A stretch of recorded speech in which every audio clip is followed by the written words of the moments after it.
Good morning, Radhe Radhe, সবাইকে শুভ সকাল।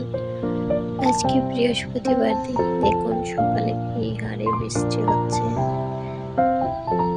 এখানে মায়ের, লক্ষ্মী মায়ের ঘট প্রতিষ্ঠান করা হবে, দেখতে থাকুন।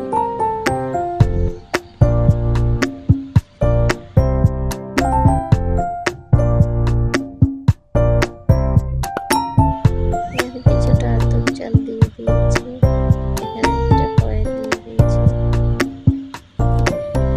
তারপর অঙ্গপল্লবটা দিয়ে দিয়েছি।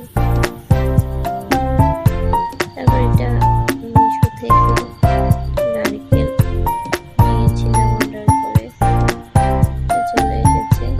তারপর এটা দিয়ে দিলাম। থালাতে কিছু ধান রেখে দিয়েছি, এটাতে ঘট স্থাপন করবো। এখানে মন্দির রেখে দিয়েছি, দেখুন